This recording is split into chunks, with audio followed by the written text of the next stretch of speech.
welcome back to the Glanza mini builds. So I uploaded my first video yesterday for the first time in 9 months.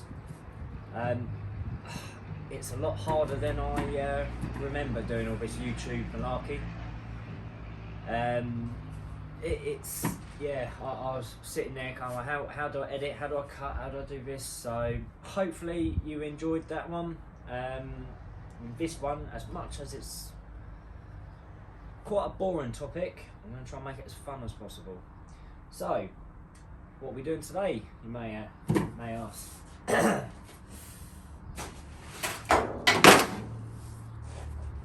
Wiring.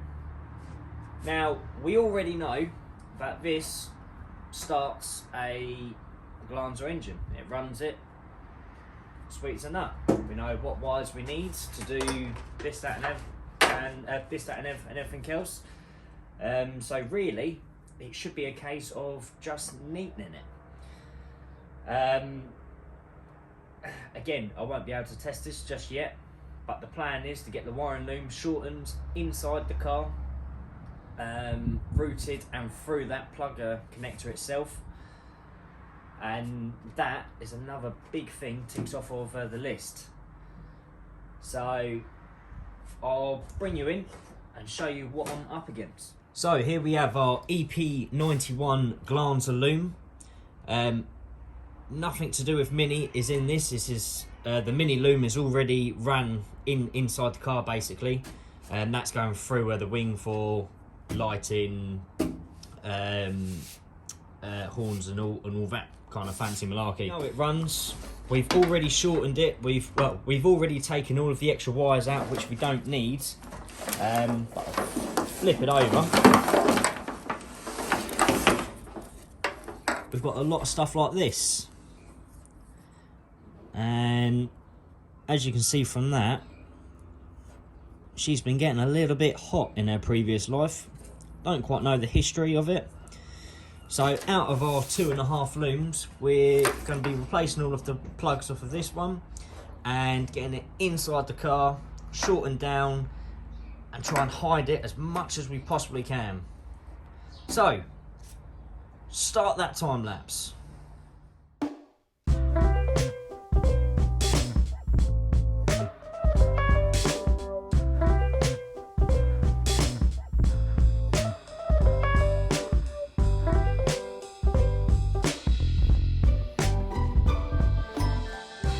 Right, so before I get too involved, straight away I just want to point something out. But the dizzy off of the standard 1.3, remember this is only a donor engine and gearbox. It's only made for mocking up on.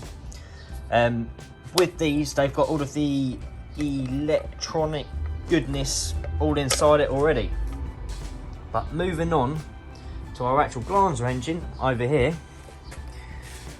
we've got this nice simple little baby, which then means your ignition coil, should I say, is there. So don't worry when I show you a plug later and it doesn't line up to that, because that's basically obsolete. Don't need that. That can go.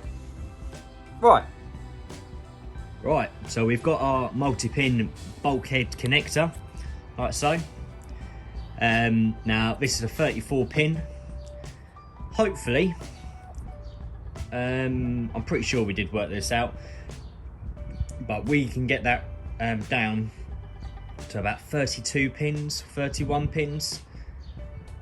So that's what we're playing with. Now a lot of these wires, they kind of loop back and then join and then come through.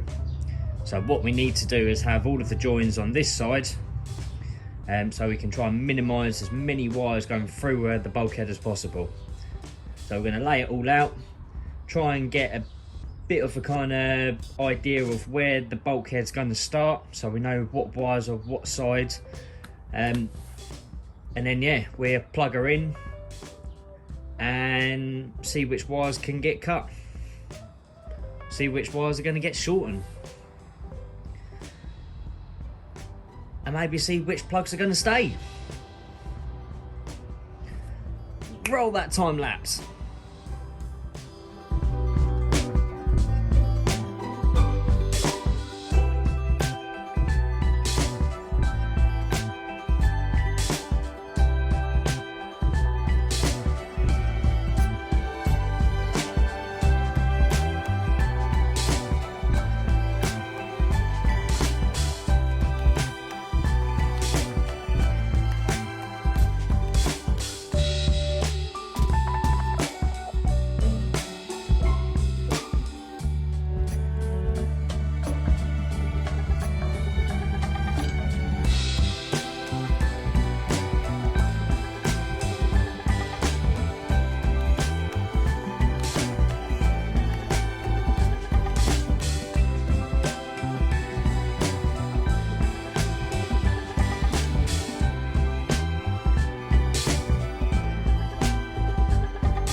So this is the stage that I'm up.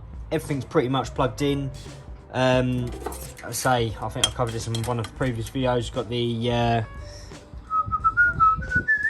focus, the actual vacuum pressure sensor, which go down the back, and then I can just run a small vacuum pipe straight up in there to the back of the inlet manifolds.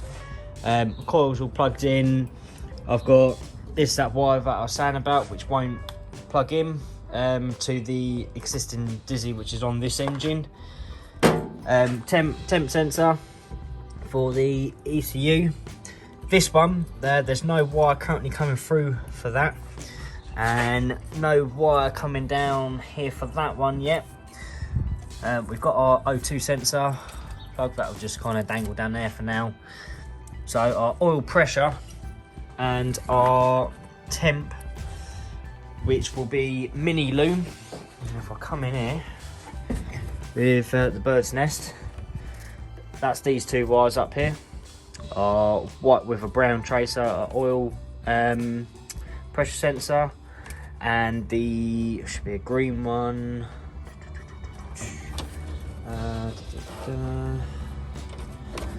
Hang on a second. What's this one?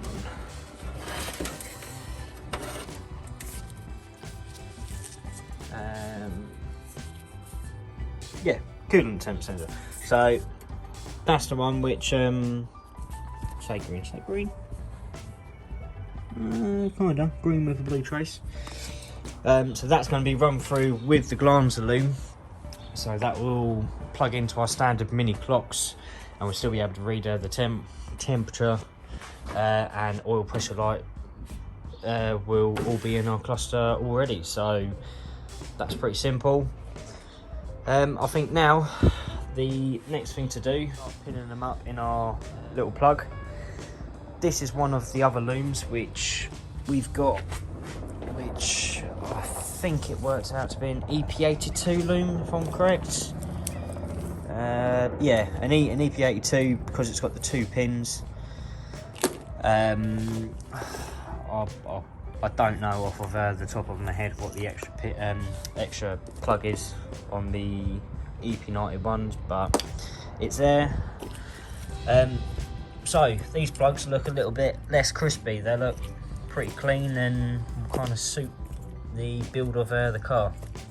So I'm going to strip all this back and take out each part of that wiring loom, and the join will literally be in the plug itself, so I won't have to worry about anything like that.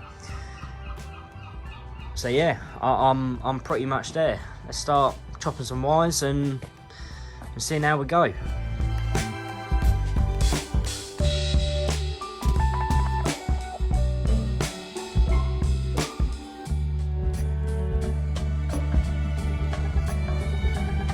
So the wiring loom's going to come back out of the car.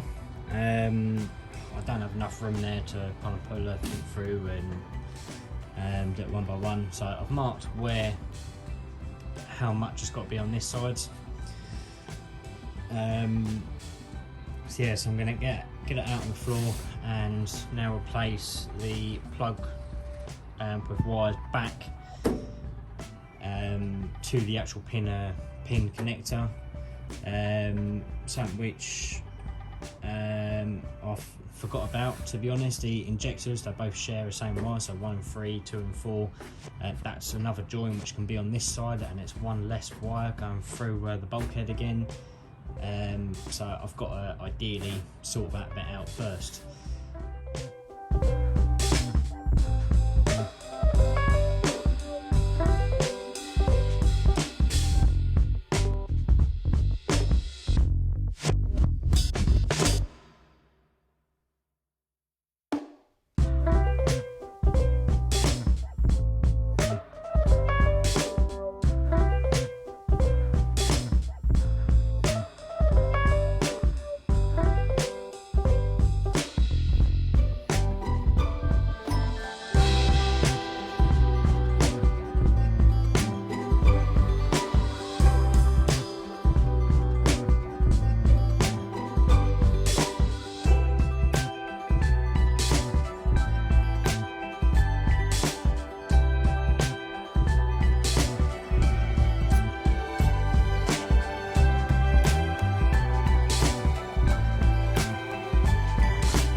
So, as you saw in that time lapse, I'm now starting to get to the point where the plug is getting pinned. So this is the boring bit, unfortunately, because I'm having to go backwards and forwards, one wire at a time, trying to get the same length, so I've got the same amount of kind of droop on the wiring loom. Yeah, it's going well. It's certainly taking its time. I was hoping to be up this point a lot early on, but my phone's been going off like crazy and people have stopped and started talking about the car. So yeah, at this rate I'm going to be out here until the wolves are. Oh.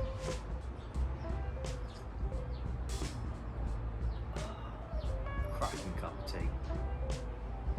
Right, now, as you can see behind me, it's dark and it's getting cold. No, not quite. Oh yeah, you can just about see it. Yeah, following the wiring. I've had a few people come round and see me, so production has slowed down a little bit, but that is pretty much most of the wiring in there. I think I've still got another 10 wires to put in there, maybe less because some of them share the same lives and grounds. So yeah, so it could be even less. I'm gonna have to finish that bit off tomorrow, so it's looking like this is the end of this video. So stay tuned for tomorrow, when we will finish off the wiring and we should be able to get on to something else, something to bring the enthusiasm back, because wiring definitely drains that. Anyone that's doing a build of their own, the wiring bit is the most tedious bit. So once this bit is done, that's it, we're plain sailing pretty much. But anyway, stay safe. Hit the subscribe, like it, all that malarkey, and yeah, stay tuned. Bye.